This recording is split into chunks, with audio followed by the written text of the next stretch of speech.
दर्शकों, जैसा कि आप जानते हैं कि देश में प्रतिभाओं की कमी नहीं है। ऐसे में कई प्रतिभाएं ऐसी हैं जो उभरती हैं लेकिन मर जाती हैं, उनको सही प्लेटफॉर्म नहीं मिल पाता। और कई प्रतिभाएं हैं जो भाग्य की धनी है, उनको प्लेटफॉर्म भी मिलता है। लेकिन कई ऐसे लोग भी होते हैं जो अपनी मेहनत के आधार पर अपने भाग्य का एक तरह से निर्वाचन करते हैं, एक भाग्य को सुनिश्चित करते हैं कि हम कहाँ जाएंगे। मैं ये इंटरव्यू आज इसलिए भी ले रहा हूँ कि एक यूथ के सामने एक मैसेज जाए कि आपको अपने फ्यूचर को कैसे डेकोरेट करना चाहिए। मेरे साथ मौजूद है हिमांशु बलियान। ये भी एक यूथ हैं और एक नए युवा हैं। मेरे ख्याल से कोचिंग आपने ली है या नहीं ली है? विदाउट कोचिंग करके इन्होंने अपना जो एक स्थान सरकारी नौकरी में बनाया है। नाबार्ड जैसी संस्थाएं, जो बड़ी संस्था जो एग्रीकल्चर रिफॉर्म में एक तरह से काम करती हैं, उसमें जाके इन्होंने अपना सिलेक्शन पाया और एक तरह से सरकारी नौकरी हासिल करने में बड़ी भूमिका निभाई है। हिमांशु मेरे साथ मौजूद है। हिमांशु, सबसे पहले स्वागत है आपका। सबसे पहले कैसे तैयारी की आपने और कहाँ आपका सिलेक्शन हुआ है? आपने अपनी तैयारी से शुरू करिए। जी, मैं बताना चाहूँगा कि मेरा नाम हिमांशु है। मैं नाबार्ड में ग्रेड ए ऑफिसर बना हूँ। मैं नाबार्ड का बता देता हूँ कि हो सकता है कुछ लोगों को नहीं मालूम हो। तो नाबार्ड है national bank for agriculture and rural development. जो आरबीआई के रूरल इंडिया के लिए फंक्शंस हैं, वो सारे के सारे आरबीआई से 1982 में अलग हो गए थे। उनको नाबार्ड परफॉर्म करता है, अर्बन इंडिया के आरबीआई परफॉर्म करता है। तो बेसिकली अभी मेरा रिज़ल्ट आया है 8 तारीख को और मैं अब क्लास 1 ऑफिसर बन गया हूँ। अभी ट्रेनिंग पर भी जा रहा हूँ, कल ही जा रहा हूँ बेसिकली। तो इसमें मैं सबसे पहले ये कहना चाहूँगा कि कंसिस्टेंसी बहुत इंपॉर्टेंट होती है। अगर आप किसी भी गवर्नमेंट जॉब की तैयारी कर रहे हैं तो आपको कंसिस्टेंट होना पड़ेगा। और इससे भी बड़ा मेरा एक मैसेज है कि जो पेरेंट्स हैं, लाइक ये गवर्नमेंट जॉब है, आप कोई डी ग्रेड ले लो, बी ले लो, सी ले लो, यहाँ तो बात ए ग्रेड की हो रही है। तो इसमें आपकी चुनिंदा वैकेंसीज आती हैं। तो इसमें जो ज़रूरी हो जाता है वो होता है सपोर्ट। घर वालों का सपोर्ट बहुत ज़रूरी होता है। हम आमतौर पर देखते हैं आसपास में बच्चे तैयारी कर रहे हैं, कोई क्लर्क की कर रहा है, कोई कांस्टेबल की कर रहा है। मैं ऐसे किसी को इन्फीरियरिटी कॉम्प्लेक्स वाली बात नहीं है। सबका अपना क्षमता होती है, अपनी कैपेसिटी होती है, उस हिसाब से पढ़ाई करते हैं, उस हिसाब से तैयारी करते हैं। पर होते हैं कुछ बच्चे जो मानते हैं या उनके घर वाले मानते हैं या आसपास वाले मानते हैं कि कुछ बेहतर कर सकते हैं, कुछ बड़ा कर सकते हैं। तो बड़ा करने में वक्त भी लगता है। जैसे मैं कहना चाहूँगा कि आप अमरूद खा रहे हो तो जल्दी तैयार हो जाएगा। अगर आपको बादाम खाना है तो उसका पहले कोट तैयार होने में वक्त लगेगा, उसमें बादाम डेवलप होने में वक्त लगेगा। तो आपके बच्चे को, अगर आपका बच्चा आपको लगता है सक्षम है और किसी क्लास 1 ऑफिसर बनने के लिए तैयारी कर रहा है, यूपीएससी की तैयारी कर रहा है, नाबार्ड की कर रहा है या आरबीआई की कर रहा है, तो उसको वक्त लगेगा। तो मेरा कहना ये है कि पहले तो अगर आपका बच्चा आपको लगता है काबिल है, चाहे वो बी की कर रहा है, सी की कर रहा है, डी की, किसी भी ग्रेड की कर रहा है, तो आप उसको वक्त दीजिए, सपोर्ट दीजिए, उस पर भरोसा कीजिए। तो नाबार्ड जो है अपने एग्जाम खुद कंडक्ट कराता है, क्या कंपटीशन आपको फेस करना पड़ा? बिल्कुल। नाबार्ड अपने एग्ज़ाम हर साल वैकेंसीज आती हैं कुछ 80 के आसपास, जिसमें जनरल की 30, 10 ईडब्ल्यूएस, बाकी एससी और एसटी और ओबीसी की होती हैं। तो ऑलमोस्ट जुलाई में, अभी इसका नोटिफिकेशन जुलाई में आने वाला है, जिसमें आपको ग्रेजुएशन चाहिए होती है। 55% मार्क्स आपको चाहिए होते हैं अपीयर होने के लिए। जी। और इसका सिलेबस बेसिकली जो यूपीएससी जीएस 3 पेपर का सिलेबस होता है वो सिलेबस, प्लस इंग्लिश और आपका हिस्ट्री, ज्योग्राफी और पॉलिटी हटा दीजिए तो यूपीएससी वाला ही सिलेबस है। प्लस इसके अलावा एग्रीकल्चर ऑप्शनल आपको पढ़ना पड़ेगा। जो एग्रीकल्चर ऑप्शनल का फर्स्ट पेपर का सिलेबस होता है वो भी आपको पढ़ना पड़ेगा। और अगर कंपटीशन की बात कर दे तो सिलेक्शन तो 0.1% का होता है। जी जी जी तो मतलब आप वही देख लीजिए कि ऑल ओवर इंडिया आपकी 80 वैकेंसीज़ हैं, जी जी जी जिसमें जनरल की आपकी 33 ही हो गई हैं। तो कंपटीशन काफ़ी ज़्यादा है। टेंटेटिव आइडिया कितने लोगों ने भरा होगा? Tentative idea more than 2 lakh people they fill. अच्छा। तो 2 लाख से ज़्यादा बच्चे, जिसमें ज़्यादातर यूपीएससी वाले, सीएज, जी बीटेक वाले बहुत ज़्यादा भरते हैं। तो जी। कंपटीशन तो काफ़ी हो जाता है। पर मेरा मानना है कि ना तो कंपटीशन मैटर करता, ना नंबर ऑफ़ वैकेंसीज़ मैटर करती है। मैटर करती है आपकी प्रिपरेशन। जी जी वैकेंसी 2 भी होंगी, आप मेहनत कर रहे हैं, आप एक मज़दूर की तरह, एक लेबरर की तरह तैयारी कर रहे हैं, दिन रात पढ़ रहे हैं, आपको नौकरी चाहिए, आपको एक ऑफिसर बनना है, क्योंकि आपकी लाइफ अगले दिन ही बदल जाती है जब लिस्ट में आपका नाम आ गया। जी जी तो आपको ना तो वैकेंसीज़ मैटर करती हैं और ना कितना सिलेबस है वो मैटर करता है। हिमांशु, कैसे जब मैं जानता हूँ इन्हें, तो जब तुम तैयारी कर रहे थे तो कैसे आपके दिमाग में आया कि भाई आप तो यूपीएससी की मेरे ख्याल से तैयारी कर रहे थे ना? बिल्कुल, बिल्कुल। हाँ, तो कैसे दिमाग में आया कि भाई अब उससे रिलेटेड, क्योंकि उससे रिलेटेड पेपर था, पेपर का जो बिल्कुल। तो इसका मैं कहना चाहूँगा भैया कि काफ़ी सारे रीज़न्स हो जाते हैं। मतलब जब हम एक मिडिल क्लास सोसाइटी में रहते हैं तो आप अकेले नहीं हैं, सोसाइटी से कटे हुए नहीं हैं। जी तो मैंने 2020 का अटैम्प्ट दिया था, मेरा कुछ नंबर से प्रीलिम्स रह गया था।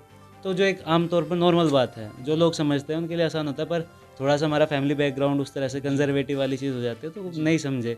और कुछ फैमिलियल कंडीशंस, फाइनेंशियल इश्यूज़ भी कह सकते हैं। जी तो थोड़ी ज़िम्मेदारी भी थी, तो मेरा एक अटेम्प्ट हुआ, मैंने दूसरे की तैयारी करी, बट तभी लॉकडाउन हो गया और कुछ ज़िम्मेदारियाँ ज़्यादा बढ़ रही थी। जी तो यूपीएससी की अनसर्टेनिटी को देखते हुए, क्योंकि यूपीएससी का एक अटेम्प्ट आपके 2 साल खाता है, और लेकिन जब आप नाबार्ड और आरबीआई के और सेबी के लिए अपेयर करते हैं, तो आपको 1 साल में 3 मौके मिल जाते हैं ग्रेड ए ऑफिसर बनने के, जो इक्विवेलेंट है आपकी यूपीएससी के। जी जी तो मैंने बेहतर समझा कि मैं पहले इधर आ जाता हूँ, और जी ये एक अच्छी जॉब अगर मैं सिक्योर करने में सक्षम होता हूँ, जी। तो मेरे सक्सेसफुल हो गया, और बाद का देख सकते हैं जैसे तो वक्त मतलब मिलता है। यूपीएससी की जो अगर कोचिंग की बात करें तो जो पैटर्न यूपीएससी में कोचिंग के लिए हाँ फॉलो जी, किया आपने, हाँ जी। वो पैटर्न यहाँ काम आया कितने परसेंट? बिल्कुल, बिल्कुल, 80% काम बिल्कुल। आया? 80% कह सकते हैं, बल्कि मैं तो कहना चाहूँगा कि कंप्लीटली काम आया, कंप्लीटली काम क्योंकि आपको राइटिंग स्किल्स चाहिए उधर भी, आपको यहाँ पे भी राइटिंग स्किल्स चाहिए। That's what I'm asking. थोड़ा सा डिफरेंस यहाँ पर आ जाता है कि आपको इधर एग्रीकल्चर एक्स्ट्रा करना पड़ता है, और उधर आपको हिस्ट्री ज्योग्राफी करनी होती है और पॉलिटी करनी होती है। इधर आपको हिस्ट्री ज्योग्राफी पॉलिटी नहीं करनी है, एग्रीकल्चर करना होता है। एग्रीकल्चर करना है, और बाकी इकोनॉमी करनी है, सोशल इश्यूज़ करने हैं, रूरल डेवलपमेंट करना है। तो जरा सिस्टम से बताइए फर्स्ट पेपर किसका था जी आपका? जी बिल्कुल, इसमें 3 पेपर होते हैं, प्रीलिम्स, मेंस और इंटरव्यू। तो प्रीलिम्स का पेपर होता है 200 नंबर का, जी जो टोटली एमसीक्यू बेस्ड होता है, जिसमें आपका आधा पार्ट क्वालिफाइंग होता है और आधा पार्ट मेरिट बेस्ड होता है। इसमें quant, reasoning, English, general awareness, जैसे आपके पीओ में पेपर में, सीजीएल में, या यूपीएससी का जो पहला पेपर होता है सी सेट का, वो आता है, वो सेम होता है। प्लस 80 एमसीक्यू होते हैं आपके इकोनॉमिक, सोशल इश्यूज़ और एग्रीकल्चर के। तो ये प्रीलिम्स होता है, इसको आप क्वालिफाई करते हैं और मेरिट क्लियर करते हैं, तो आप मेंस में पहुंचते हैं, जिसमें आपका 100 नंबर का इंग्लिश का पेपर होता है, जिसमें आपको एसे, प्रेसी राइटिंग और लेटर वगैरह ये लिखने होते हैं, और इसके साथ साथ आपका रिटन पेपर होता है, जैसे यूपीएससी का होता है आंसर राइटिंग वाला। ओके तो उसमें आपको सिलेबस के आंसर्स लिखने हैं, प्लस 50 मार्क्स का आपसे का एमसीक्यू होता है इसी से, और इसके बाद आपका इंटरव्यू होता है 50 नंबर फिर का। फाइनल मेरिट बन गई। उसके बाद फाइनल मेरिट बनती है। क्या मेरिट बनी थी?